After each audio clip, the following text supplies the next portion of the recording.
The continuous push for credible elections in Nigeria has been a major focus in each election cycle. From the conduct of elections by the electoral body to security during the process, Nigerians continue to clamor for a level playing field to make their voices heard through votes during elections.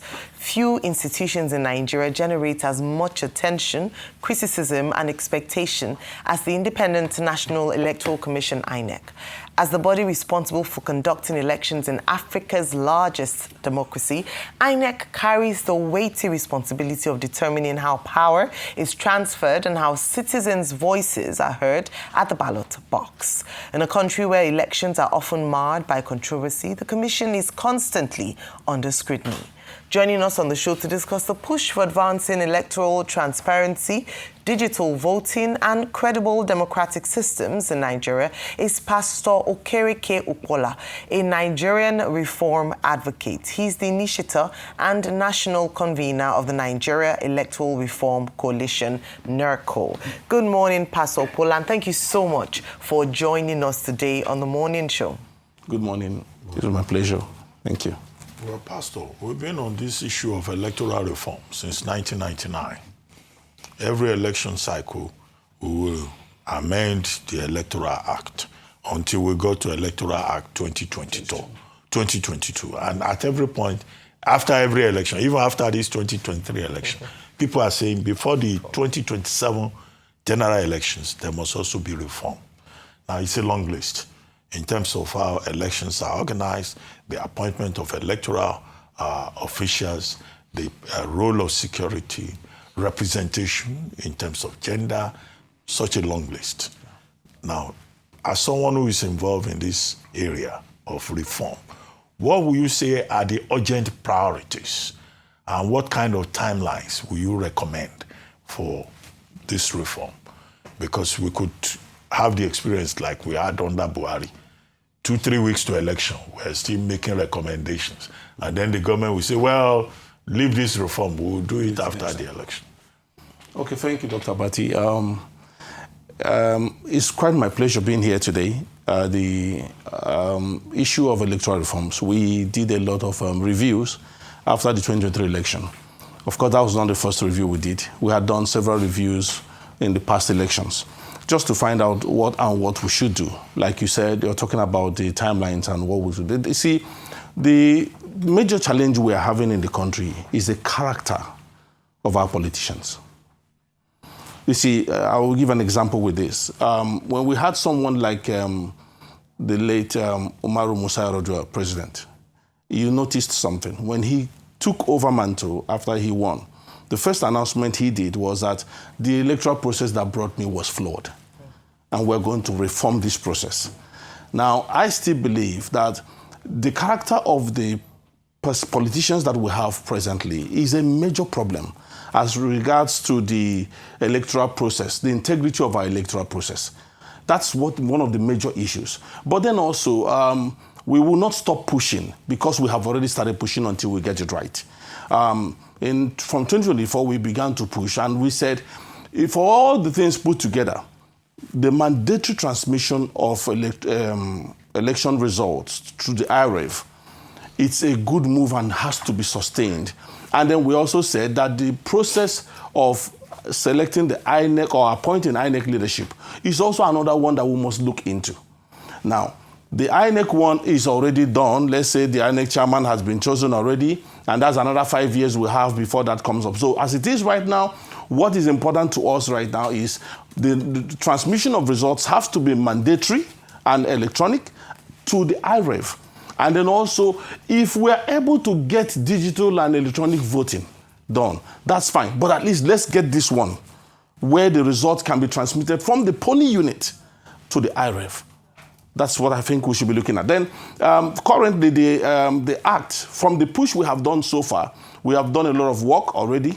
We did a lot of push of sending out bills and all that to National Assembly. I've met over 50 senators and over 50 House of Rep members in advocating for this, pushing, and we have gone to the National Assembly for a rally You have seen us do campaigns on the social media. We did a 30 days countdown by our PRO, you know, Peter Randy. Okay. Yes, that's on PRO. We did a 30 days countdown on that, on this, which had mobilized a whole lot of the people to this particular work. Okay. So, all right. So, a number of times it's said that it's not a lack of understanding or knowledge of what ought to be done. It is the absence of political will to do it. And in fact, it's been said that it's hardly that you would find a sitting government ready and willing for true reform in the electoral process. Based on your conversations with these over 50 senators you've talked about, what has been the response like? Are they willing to do what they ought to do to ensure, because even if you look at the Electoral Act of 2022, a number of things have been made. There's been a number of provisions that were not adhered to strictly. So even the enforcement of the law or implementation is also a challenge. How do you hope, as part of your advocacy, to address this? Because if we can bring up another Electoral Act or an electoral reform, but if we have, you know, areas where they're not implementing, we'll still come back to the same conversation we're having today. You're right. The honest truth is this. In my push for advocacy, I've done a lot of meetings, like I said. If I had followed what I saw, what I met. What did you see? What did you know? Tell us, right. because Nigerians majority of the people believe we're wasting our time. Okay. I'll tell you that. Especially if some of the legislators believe it's a waste of time.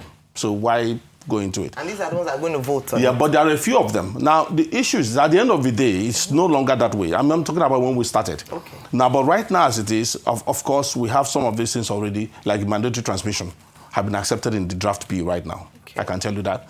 Because I was in National Assembly last 2 weeks, I was able to meet our contacts there to confirm, okay, what's the draft bill looking like and all that. So we have something like that on bill. But the question is, the major act right now is that most of the people, we have been able to galvanize support from both ends. Now, it is when it goes in as a draft, as a bill, it is now the consent, the assent of the president. Of course, when it passed, even if they pass it, the assent of the president. And that is why just a few weeks ago, on the 30th of October, we had a world press conference. Of course, also shouting this to the public, that we have credible intel that there are plans to delay these things. And we also have told the National Assembly that while they are deliberating on this bill, they should also give a definite time for the assent on this particular bill. We don't want a situation whereby we will enter 2026 and someone is dragging at the natal, like Dr. Abati said, now it is too late, because that has been the playbook. So we don't want that to happen. So we are already checkmating it ahead of time. So that's what we're looking at. But there are still other plans. I mean, by the time we finish, we'll look at that part.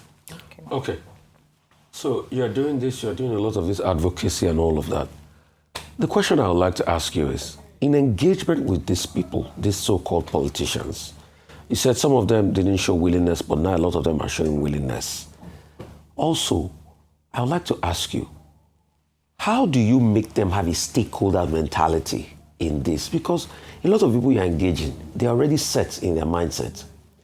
We'll criminalize the election, we'll vote by, and we'll roll through, and we win election. In fact, somebody once said, as long as you have INEC, you have police or military, then you have, money to be able to dole around. You have over 70% chance of winning an election. Mm-hmm. But how do you make them have a stakeholder mentality that this also involves you? Secondly, can your advocacy also push towards INEC?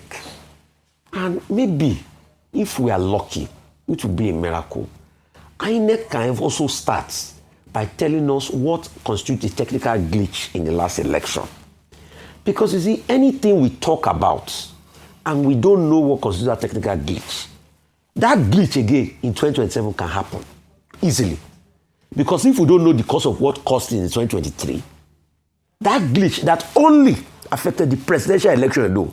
You know there were two elections right now. They affect the Senate, the election, but only the presidential election. Yes, was affected. Okay. That glitch can happen again. Okay. Can we advocate with INEC by saying, let us know what made that glitch? Okay. Thank you, Rufai. We have actually, we've not only done that, we have also gone on social media asking him for that. But we have also sent a letter to the INEC chairman, seeking for audience with him. But then also, I want to also let you know, if I died, what happened in 2023, you see the lacuna that was put in that bill, in the Act, 2022 Electoral Act, gave room for all this. The people we're dealing with, the politicians we're dealing with, these guys are smart. Believe me, the people think they're not smart. They're very smart. They planned these things ahead. They already knew that lacuna was existing, and they planned to utilize it. And that is why this time around, we are following that draft bill bumper to bumper. That's what they. So they know that it's going to happen. They planned it. So what is there is that the Electoral Act gave INEC the opportunity to be able to, to use their discretion where there is possible disruption of network. Because of that, it was not made mandatory that the result will be transmitted. Now, if you watched my speech during the public hearing, I actually mentioned it that if it is mandatory, it means result is only valid if it is transmitted from the polling unit to the IREV. Okay, Pastor, before you go, there are many NGOs working on this. There's Yaga Africa, there's a Situation Room, there is a Policy and Legal Advocacy Center of Clement Nwankwo. There is a committee in the Senate working on it. Now, how do you ensure synergy so that all these groups do not work at cross purposes? Your own group is also an NGO, NERC, right? Electoral Reform Electoral Reform Coalition. It's a coalition. Yes. So, how do you ensure synergy so that people don't just talk at cross purposes?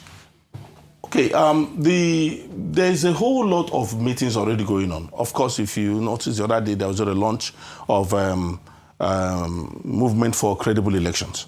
All right, we're also part of that. All right, but the thing is this, electoral reforms, the things required in electoral reform, for the process, credible and transparent electoral system, is clear.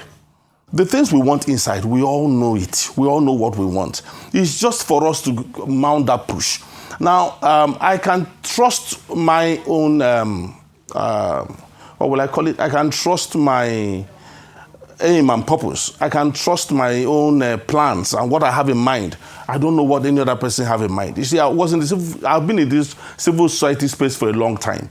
And so when you're pushing for things like this, you don't depend on anybody else. Depend on what you're pushing and get the result you want to get. But I know there are several other people who are also working, and they are working very hard on it. And I believe that all our efforts put together is going to give us the result we're looking for. That's what we hope as well, that all efforts will come together and hopefully produce the results that would benefit, benefits the people of Nigeria. Very quickly, I think just that point around what Dr. Bati had asked, I'm not sure if you answered in terms of, let me rephrase. Are you communicating with the other civil society groups? In 10 seconds, are you in communication with them? You talked about a launch, a coalition. Are you working together? Are you sharing information? I think you say you don't trust other people. Yes, because the truth is that there's power in collaboration. No, I did not say I did not trust other person. I said I trust what I am doing. Okay. It's the same thing. All right, okay, but what I mean is that we're communicating with a whole lot of people. Okay. We're having a lot of communication with a lot of civil society. Even Yaga, we've had a lot of collaboration letters to them. That's very good. And then also, note that also, apart from just this,